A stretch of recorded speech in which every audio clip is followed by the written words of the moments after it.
Is now starting. All attendees are in listen-only mode. Good morning. Welcome to the Illinois Soy Advisor webinar, What is Happening? Positive and Normative Analysis of 2019, brought to you by the Illinois Soybean Checkoff. I'm Jessie Shootman, and I will be the moderator for the webinar today. We have just a couple of housekeeping items to get started with. If you included your CCA number when you registered for this webinar and you stay with us for the entire presentation, your number will be automatically submitted for 1 CEU in professional development. If you are listening to a recording of this webinar, you will need to go to the Certified Crop Advisor website, log into your account, and self-report your credit. You can ask questions during the webinar by using the chat feature in the dashboard on the right side of your screen. There will be time for questions and answers at the end of the presentation. Please keep your questions brief and to the point. Without further delay, I would like to introduce today's presenter, Phillip Krebs. Phillip is president with United Community Bank, a $2.5 billion Central Illinois banking institution, and an advisor with Raymond James, advising and underwriting both on the lending and investment sides of the financial world to a vast client base. Phillip also is part owner and farms with his uncles in Brown County, Illinois. He has had extensive pedigree in not-for-profit development and leadership, specifically related to education and philanthropy. And now I'll hand it over to you, Phillip.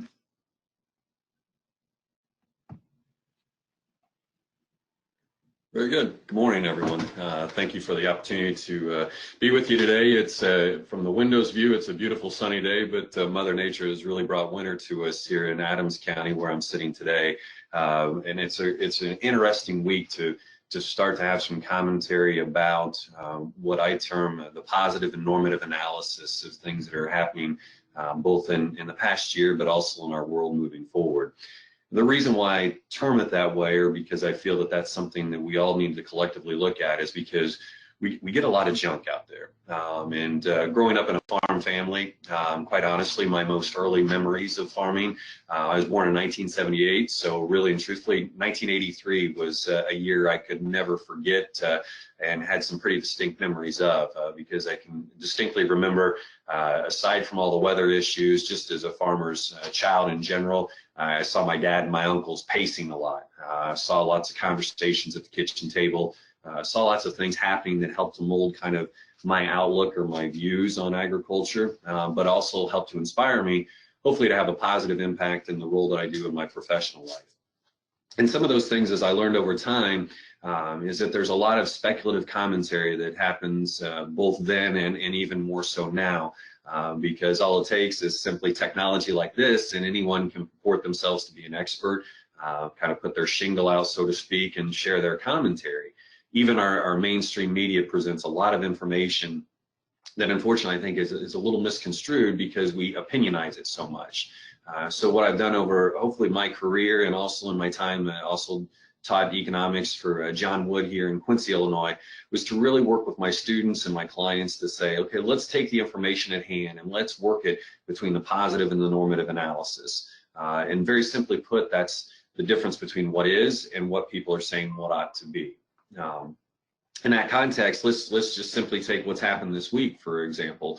We've got the first phase of the trade deal taking place with China, which has been a huge topic in the media, huge political commentary. A lot of us, it was interesting, I saw one of our local representatives had posted about the Dow eclipsing 29,000, and the first comment right underneath it was a farmer that I knew, and his commentary was about, well, but yet commodity prices were down. So what does it all mean? What can it mean for us? There's a lot of speculation that continues to be out there. What I try and do with clients is to take that speculation and put it down to kind of the grassroots level of how I would look at it, as much factual information as I have to present, but also reminding them that there's been an evolution. As I mentioned, 1983 is a long time ago, but it's worlds apart as far as looking at the agricultural community. And one of the things that I stress a lot in my conversations with farm clients or even bank customers when we're talking about commodities, farms, things of that nature, is the impact of the global economy on that, not just in terms of supply and demand. We can talk about South America, we can talk about China, but also we need to really identify and look at the factors of the U.S. economy. Right now, I've termed the U.S. economy in some respects as the best of the worst, because when we look globally, there's really no fires brewing, quite honestly. We have negative interest rates in the European area, which, you know, from my economic school of thought are really almost a punishment type of incentive, where there's too much money in their money supply because of their quantitative easing, and they're trying to disencourage banks from holding those funds and deploy them out into the economy. But the banks still see that there's significant risk, and so they're holding those. So here we are in the United States of America, which we've had relatively strong growth. We've had low interest rates, and thus, because of that, we have a strong dollar. We have a strong economy, and that's continued to influence the situation where we continue to have more money, if you will, coming into the U.S., and it becomes almost a vicious cycle or a snowball to keep with the season effect. And what that works against those of us that are in the agricultural community is the fact that because of that and that stronger dollar, our export potential gets weaker and weaker. And that's one area that I do focus on when I have discussions with clients, is that yes, supply and demand does matter. No question about it. Yes, trade with China does matter. But also there are other parts of the equation that we need to look at to say, where are things going, where are things moving forward? Now, do we try and pick the market? Do we try and time the market? Absolutely not. The one thing that I think you'll find, and hopefully good providers, good advisors are going to talk to, is that it's not a game of guessing anymore. Statistically, I always throw out the fact to a lot of clients that historically, in the stock market, for example, in a 365-day calendar year, of course, we have business days when the market's actually trading. Typically, in up years, the best of those gains are made anywhere from 7 to 12 days of that total market. And so that really tells you how accurate you have to be in timing on the dartboard. And I would make the argument that the commodities market is no different. So strongly encourage clients to, again, have an awareness, take time to develop a plan, stick to the plan, look at dollar cost averaging, one of the simplest and most remedial things that we can do, but yet also one of the most beneficial. And with that, we look at things, we look at outlook. So this morning, I wanted to share a little bit of the outlook too about 2020, what we see, or what I see from what I've gathered is positive analysis, the what is, and some of the what ought to be's that are out there.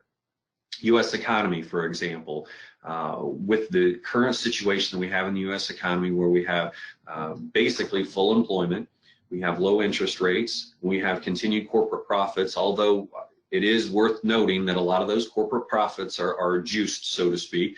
When you have low to no interest rates or paying very low interest costs, you really have an advantage and somewhat of a disadvantage because you're not pushed to have greater efficiency. Those things involved, I continue to see the fact that the U.S. will be that best of the worst mentality. Unfortunately, Europe and the other countries around the world, even China, are going to continue to have that lagging effect. And therefore, their investors, a lot of their institutions, and so forth, are still going to flock to the U.S., one, just for safety and security, utilizing the U.S. Treasury market. And because they continue to use the U.S. Treasury market, as buyers dictate that, the price of those treasuries will go up, which will keep yields in check. So interest rate commentary, based upon that just simple correlation, I really don't see much activity upward in interest rates. If we look at the 10-year treasury from a year ago at this time, we're at about 180 right now. We were well above 2.5 last year on a declining scale as we had reached up in that 3% number. That was really and relatively a short-term pop. The other thing that I have to look at is from a competitive standpoint, what's happening with my clients and who am I competing against and what terms am I competing against. And it is a very aggressive lender market. If there's good, strong credit quality, there's some very, very strong lending opportunities that are out there, strong rates, which us on the banking side of it, we had hoped for a little bit of a reprieve so we could have a lift in rates, but it seems that we're going to continue in this cycle. Those things all compounded, it would seem to me that we are still going to have significant pressure just from an export standpoint related to strong dollar, the strong economy. And again, because we effectively are part of a political bargaining chip that has been used and I think will continue to be used throughout the year. Regardless of your political views, that is something that we have experienced. I think that there's case to say that that is fact. We know that there's more to be bargained. But I want to talk a little bit about China too, and the fact of I had the privilege of, and you probably can't see these, but my wife and my sister-in-law for Christmas got me cufflinks with my kids' thumbprints on them. And the point I want to make about that is that the soybean market, the grain markets, farming in general, we have a unique identity. And the thing that I think what we're going to evolve and continue to evolve with, and I know the Illinois Soybean Association is way ahead of the curve here, is also in adapting our product. Okay, we can produce the product, no question about it, and we can produce it better than anyone else in the world. We can produce the multitudes of it better. But I think what's going to start to define us is different strands of quality, different things as the chemistry involved in it, because as you have expansion outside of China, even in other areas of the Asian markets, it is again, that strength as a protein provider has more and more traction. And so when I look at that as a marketable opportunity, that helps to supplement some of that supply and demand uneasiness that I think a lot of us are feeling right now because of the trade talks. I don't believe it's a trade war by any means, but I do believe that it's a very calculated negotiation. So as we adapt and as we change that fingerprint, I think that there is new opportunity that will evolve for the markets, but I don't see that in the short-term horizon just yet. I think there's more things that need to be done and will be done to help evolutionize that a little bit. So probably I think as you're taking away that commentary, those items that I'm using from my data, from my research, point to the fact that I don't see a significant rally upward in any of the grain markets per se. What it would take to really have something drastically switch there. Obviously, huge shift in supply and demand, which again, we signed a major phase one yesterday, but as a lot of the commentators did point out, and being their opinion, which I tend to agree, is that, okay, it's an agreement. Agreements are great, but we need action to go along with that. And that's yet to be seen. So when we do see that action take place, I think, again, that's probably a time period outside of an election year. I think that you're going to see, depending on which way things go, whether that's the gas or the brake, as far as how that moves forward. And a lot of individuals do ask sometimes, well, why are we the bargaining chip in all of this? Why did commodities and agriculture, how come we fell underneath this? And from my own opinion, from what I've collected from both clients, from other investment categories, is that really and truthfully, it was time. We basically, and again, commodities necessarily are that first line of defense, but there was so much intellectual property, there was so much actual property that was being, for lack of better terms, stolen.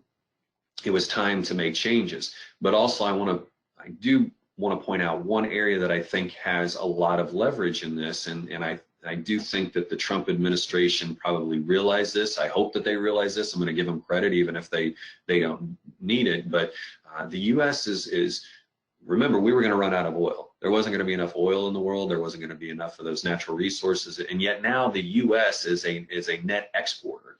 But one area that we continue to kind of stumble upon in terms of pricing and in terms of demand is liquid natural gas.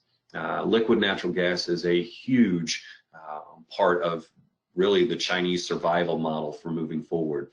And I hope that in these negotiations and with what's taken place, I think that was more so a bargaining chip than anything, was to keep those U.S. exports high in the energy field.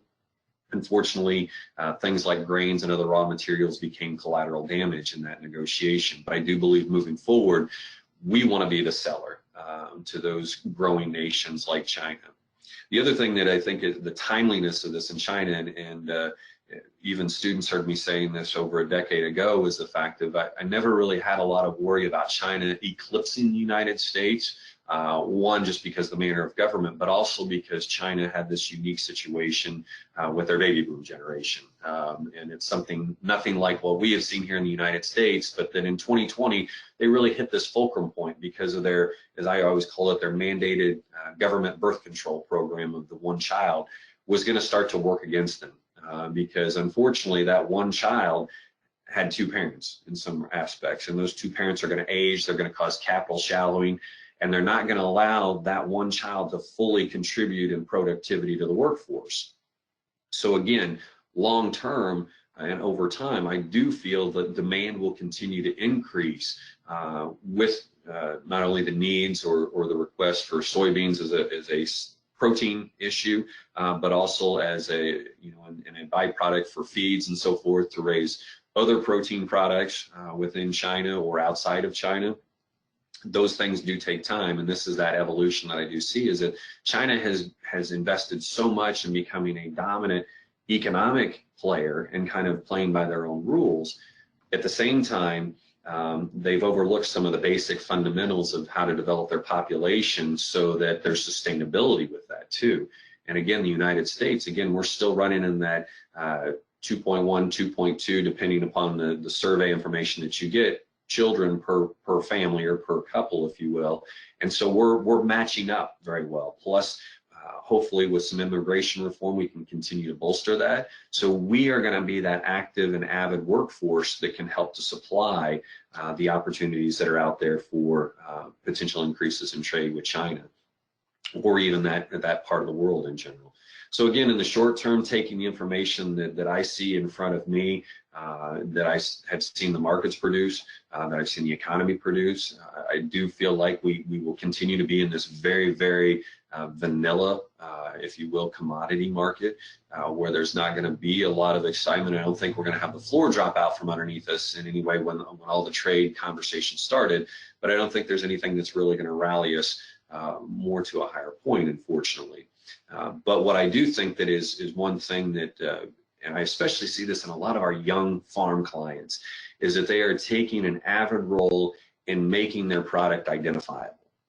They're looking at ways how they can exercise extensive stewardship. First and foremost, taking care of the land, how they can clearly identify their land. It kind of is stealing a little bit of a page from the beef industry and saying, hey, we're going to specifically earmark our products so that people know the difference. And I think that genetically that can happen. I think specifically that can happen in the soybean market. And I think overall that is what will start to lead us to that higher ground and be that dominant place of quality within the world market that will help to drive us and capture that higher premium standard for pricing of our commodities. Long term, breaking out, a lot of people ask me, well, where is the farm economy? What do you see happening with farmers on the banking side? Is there concerns? Are we going to have land prices go down? Things of that nature. We have really dodged the bullet, quite honestly, for quite a few years. Because where I really see a lot of the trouble is that while the Great Recession of 2008 produced some unique things, one of which being Section 179, which was a great tool for a lot of people to not pay taxes, quite honestly, and quite honestly to kind of chassis up a little bit. At the same time, that became almost a habitual habit for a lot of people. And I do have concerns that not on the real estate end of things and not necessarily on the operating side, but I feel like we just continue to get this glut in that intermediate asset category, where we've continued to build up our own inventories of things. And unfortunately, a lot of individuals use that, as a tool that really they couldn't cash flow or pay for. And so the widowmaker may unfortunately be is that if we do have an unfortunate or poor planning in an operation, is that it's going to be the iron on the property that's probably going to get people in trouble more so than it is the land valuations. It seems that land has been relatively constant. By all means, we still see land prices as quote unquote a premium. That's why you see these very low loan to value requirements amongst banks, even farm credit, other institutions like that, because they do feel that there's some premium built into it, even though there's been a consistency in that pricing. read a report earlier this week that our CEO had passed out that was talking about that the collectors of this information weren't sure if this was an indication of a support level or if we were actually getting ready for a breakout. And my question was, it appeared that the volume of acres was starting to really expand and increase as far as the Class A soil that was being sold.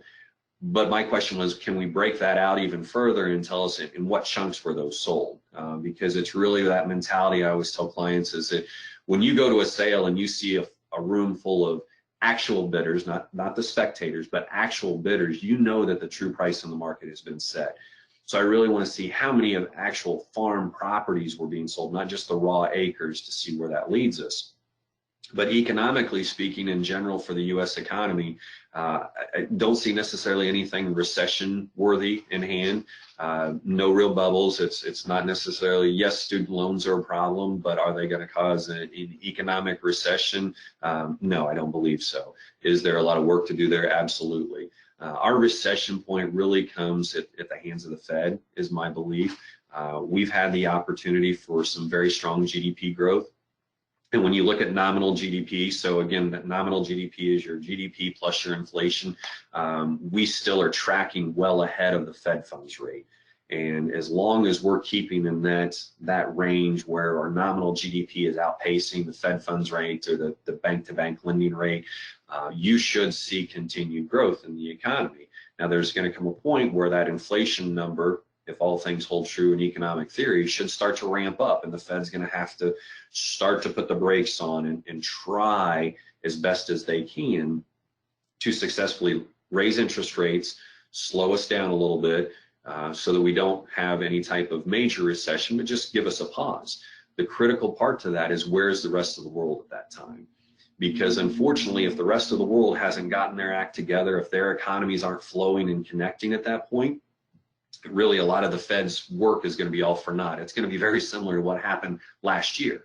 And when I say last year, really in 2018, when the Fed started to get on this mantra of raising rates, and the market just kept wanting to push them right back down, And that was because the investor was taking their preference and saying, you keep raising rates, we're going to keep giving you dollars, which again is going to want to push that yield right back down. So again, those are the things that possibly look forward to in the forthcoming months and years.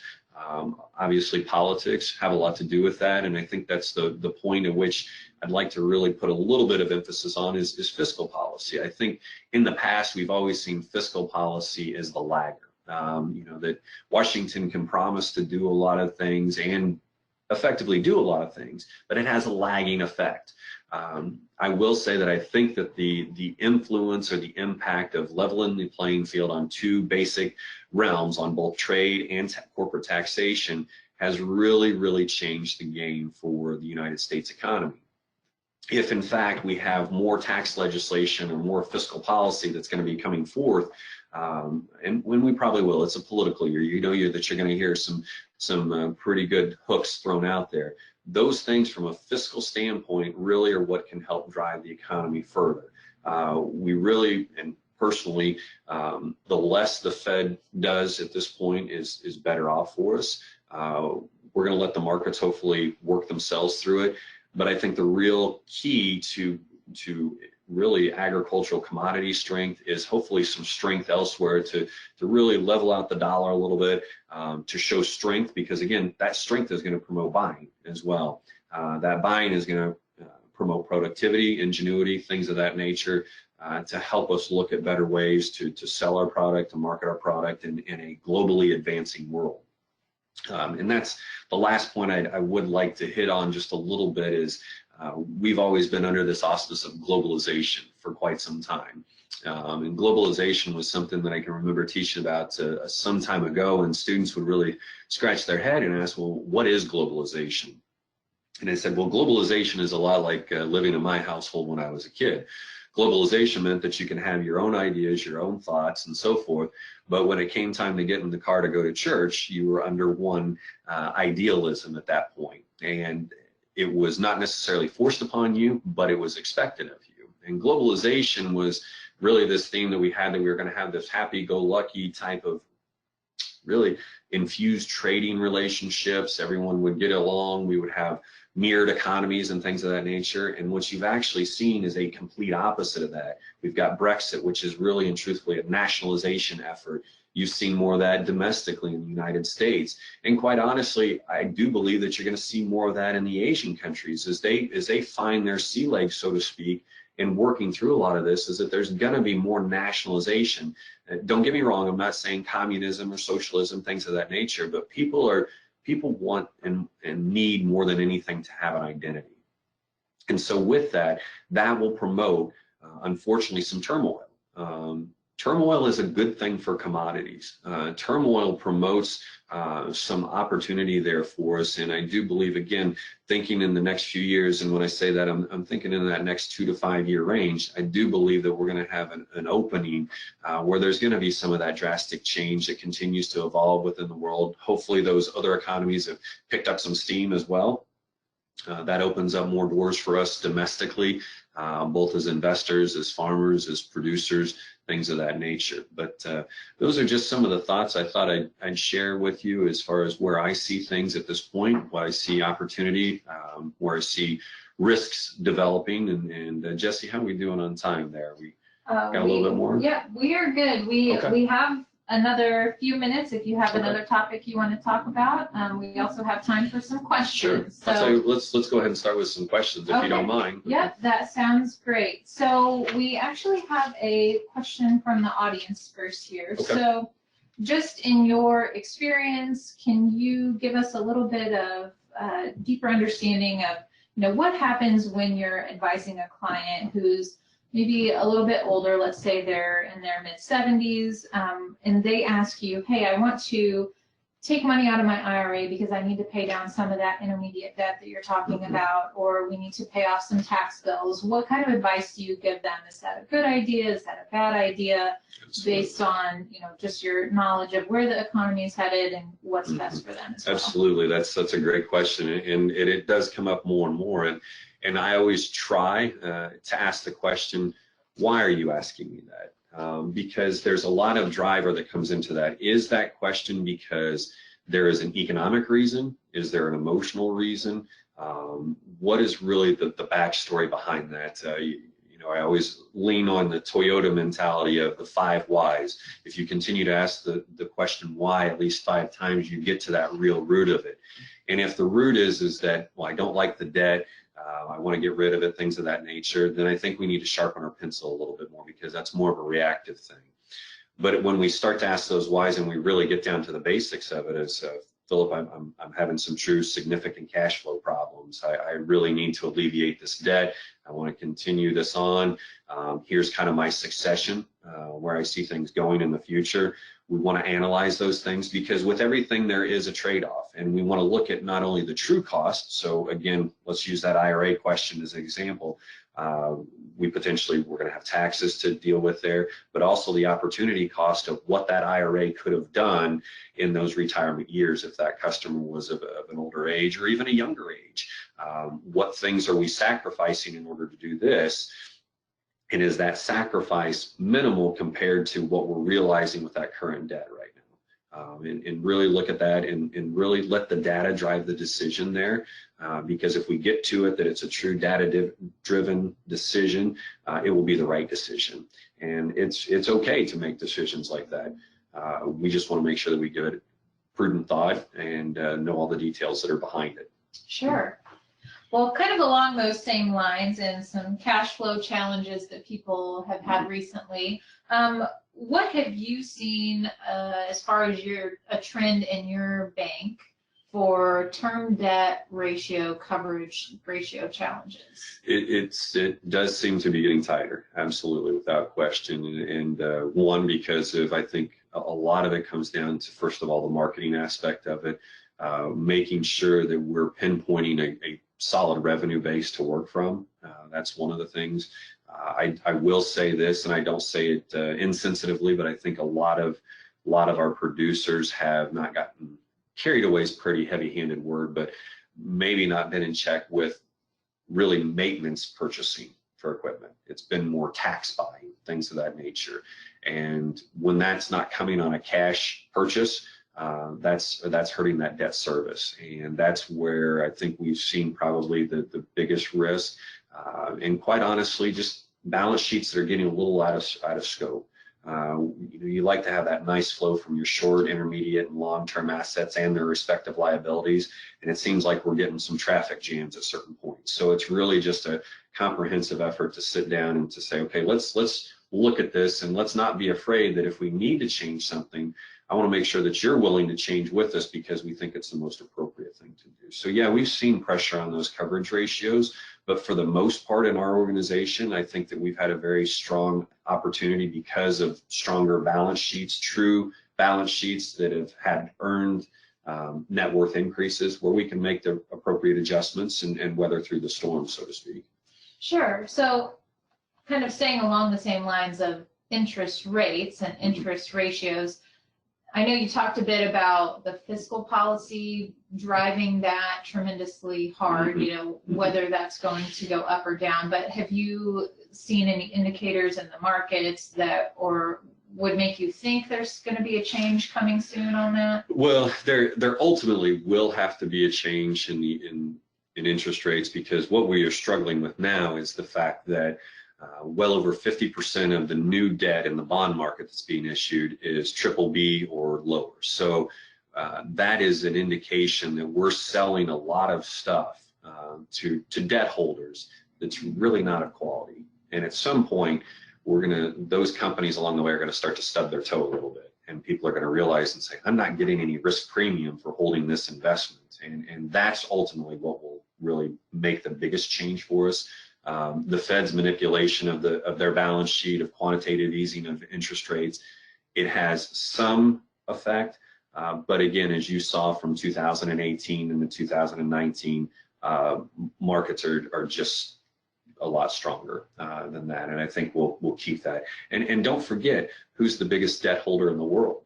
It's the United States economy itself. We are the largest, debt issuer out there, and so it is distinctly to our own and our political advantage to keep interest rates low. And that's why, again, when you see President Trump bemoaning or asking Jamie Dimon to thank him for what's happened in the economy or interest rates, there's a reason why, because those are lower payments that the U.S. has to make. So again, I really don't see much change in rates, probably not till 2021. And again, nothing catastrophic after that, unless we have a real kind of awareness of what we've got out there, because there is unfortunately a lot of subgrade debt that's out there that's priced too low. Sure.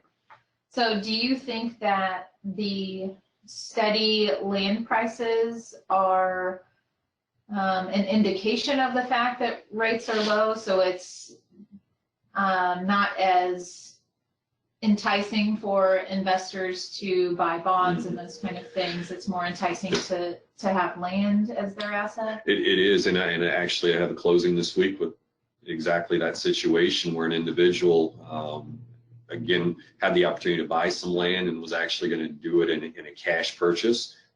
Made the decision after a conversation with me that why am I not leveraging this? Why am I not borrowing? Okay, so that's one example, because he said, I'm making a better return in the market, at least at that time being.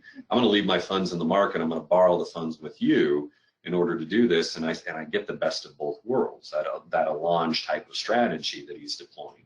At the same point, yeah, the lower interest rates have a huge impact, I think, on people that are looking from a cash flow perspective of that land, that premium price that I think a lot of us know does not cash flow on paper for production needs.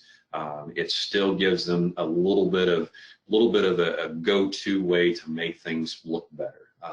But at the same time, those low interest rates are also a reason why people keep buying land, because from a utilization standpoint, when you talk about, hey, let's put money in the bank, or a safe, secure way to go about it, and you're talking about rates that now all start with a 1 all over again, and they're looking at land, it's tangible, they can see it, even though, yes, they have to pay insurance and property taxes and things of that nature on it. They're not making any more of it, as the saying goes. So it is a utility decision for a lot of people. And until we see a change in rates, I really don't anticipate land values to have any change to the negative, quite honestly, because it still is opportune, and there's still a lot of banks that, you know, unfortunately make the joke is when you go to a land sale, you see more bankers there than you do buyers, and that's another little key indicator I like to look at as well. Sure. Well, I was reading an article earlier this morning. We talked a little bit about just general political unrest in the global setting.